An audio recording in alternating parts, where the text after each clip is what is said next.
ಶಾಸಕ Beluru Gopalakrishna ಮನವೊಲಿಸಿದ್ರ CM DK Shivakumar ರಾಮನಗರದ ಕರಗ ಉತ್ಸವದಲ್ಲಿ ದಿಢೀರಂತ ಪ್ರತ್ಯಕ್ಷವಾಗ್ತಾರೆ. ಒಂದೇ ವೇದಿಕೆ ಮೇಲೆ ಬೇಳೂರು ಮತ್ತು ಸಿಎಂ ಸಚಿವ ಸ್ಥಾನ ಸಿಗದೇ ಇರುವುದಕ್ಕೆ ಬೇಳೂರು ಗೋಪಾಲಕೃಷ್ಣ ತೀವ್ರ ಬೇಸರವನ್ನು ಹೊರಹಾಕಿದರು.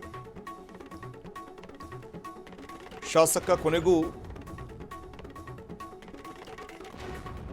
ಬಹುಶಃ ಅವರ ಸಿಟ್ಟು ಅಸಮಾಧಾನ ಶಮನವಾದಂತೆ ಕಾಣಿಸ್ತಾ ಇದೆ. ಬೇಳೂರು ಅವರ ಸಿಟ್ಟು ಅಸಮಾಧಾನ.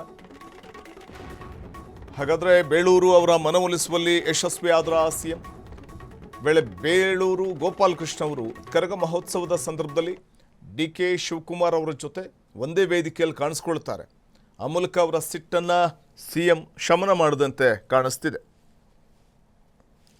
ಬೇಳೂರು ಗೋಪಾಲಕೃಷ್ಣಗೆ ಸಚಿವ ಸ್ಥಾನ ಸಿಗದೇ ಇರುವುದಕ್ಕೆ ತೀವ್ರ ಆಕ್ರೋಶವನ್ನು ಹೊರಹಾಕಿದರು.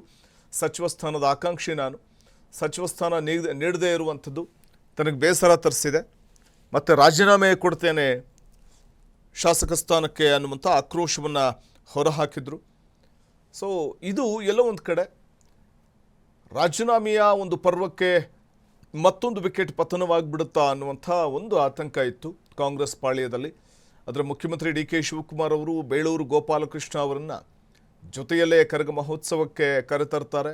ಅವರನ್ನು ಸಮಾಧಾನಪಡಿಸಿ ಬಹುಶಃ ಅವ್ರನ್ನ ಸಮಾಧಾನಪಡಿಸಿದ್ರಿಂದ ಬೇಳೂರು ಕೂಡ ಸದ್ಯಕ್ಕೆ ಅವರ ಸಿಟ್ಟು ಶಮನಗೊಂಡಿದೆ ಅನ್ನುವಂಥದ್ದು ಮೇಲ್ನೋಟ ಕಂಡು ಬರುತ್ತೆ.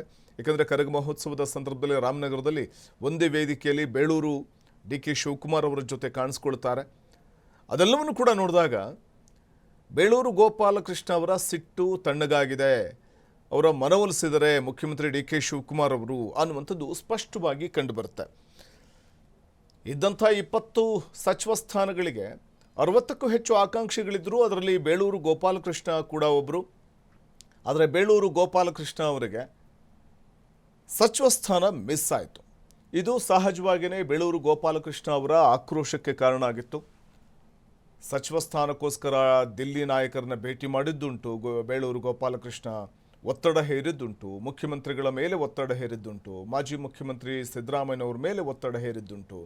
ಆದರೆ ಅಂತಿಮವಾಗಿ ಬೇಳೂರು ಗೋಪಾಲಕೃಷ್ಣ ಅವರಿಗೆ ಬಹುಶಃ ಆ ಸಿಟ್ಟು ಇನ್ನೂ ಶಮನವಾದಂತೆ ಕಾಣಿಸ್ತಿರಲಿಲ್ಲ. ನಿನ್ನೆವರೆಗೂ ಕೂಡ ಗುಡುಕ್ತಾಲೇ ಇದ್ದರು. ಸಚಿವ ಸ್ಥಾನ ಸಿಗದೇ ಇರುವಂಥದ್ದು ಅವ್ರ ಬೇಸರ ಕಾರಣ ಆಗಿತ್ತು. ರಾಜೀನಾಮೆ ಕೊಡ್ತೀನಿ ಶಾಸಕ ಸ್ಥಾನಕ್ಕೆ ಅನ್ನುವಂಥ ಆಕ್ರೋಶವನ್ನು ಹೊರ ಹಾಕ್ತಲೇ ಇದ್ದರು.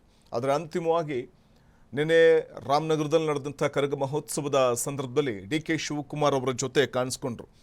ಸೊ ಡಿ ಕೆ ಶಿವಕುಮಾರ್ ಅವರ ಜೊತೆ ಬೇಳೂರು ಕಾಣಿಸ್ಕೊಂಡ್ರು ಅಂತಂದರೆ ಅವರ ಸಿಟ್ಟು ಬೇಸರ ಎಲ್ಲವೂ ಕೂಡ ಶಮನ ಮಾಡಿದರೆ ಡಿ ಕೆ ಅಂತ ಆಯಿತು. ಸೊ ಹಾಗಾಗಿ ಕರಗ ಮಹೋತ್ಸವದ ಸಂದರ್ಭದಲ್ಲಿ ಡಿ ಕೆ ಶಿವಕುಮಾರ್ ಅವರ ಜೊತೆ ವೇದಿಕೆಯನ್ನು ಹಂಚಿಕೊಳ್ತಾರೆ ಬೇಳೂರು ಗೋಪಾಲಕೃಷ್ಣ. ಒಂದೇ ವೇದಿಕೆ ಮೇಲೆ ಕಾಣಿಸ್ಕೊಳ್ತಾರೆ ಬೇಳೂರು ಮತ್ತು ಸಿಎಂ. ಆ ಮೂಲಕ ಅವರ ಸಿಟ್ಟು ಅಸಮಾಧಾನ ಇವೆಲ್ಲವೂ ಕೂಡ ಸದ್ಯಕ್ಕೆ ಶಮನಗೊಂಡಂತೆ ಕಾಣಿಸ್ತಾ ಇದೆ. ಅದೇನು ಭರವಸೆ ಕೊಟ್ಟರೋ ಗೊತ್ತಿಲ್ಲ ಮುಖ್ಯಮಂತ್ರಿಗಳು. ಒಟ್ಟಾರೆ ಬೇಳೂರು ಅವರ ಸಿಟ್ಟು ಶಮನಗೊಂಡಂತೆ ಕಾಣಿಸ್ತಿದೆ.